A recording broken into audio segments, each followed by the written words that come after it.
bütün ailə modellərinin müəyyən qədər biraz rast gəlinir.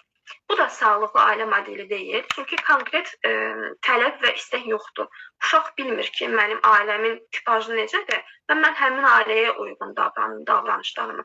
Gah elə olur, gah belə olur və uşaqda bir növ türklər demiş araq yaşayır. Yəni bilmir ki, uşaq nə cür davransın.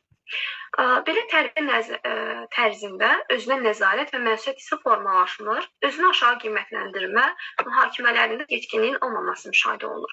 Bu uşaqlarda emosional yaş da aşağı olur. Ümumiyyətlə, hansı ailə modelində ki, ata və ana ilə, yəni ailə ilə uşaq arasında emosional bağ yoxdur, o uşağın emosional yaşı aşağı olacaq. Xüsusilə özünüzə qeyd edə bilərsiniz ki, uşağın emosional yaşı atadan asılıdır. Yəni uşaq atadan güc alır. Bir mənbədə oxumuşdum, mənbənin adını xatırlamıram. Orada qeyd olunur ki, atanın uşaqla keçirdiyi 5 dəqiqə zamanı ana 24 saat keçirsə də verə bilmir.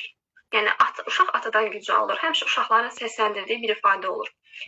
Ən güclü mənim atamdır, mənim atam qəhrəmandır, hamını döyər, hamını vurar. Bu sözlər əbəs deyil. Çünki uşağın gözündə ən möhtəşəm, necə deyim, ən mükəmməl varlıq ata və anadır. Hansı ki, bu ata-ana uşaqlar üçün ən ideal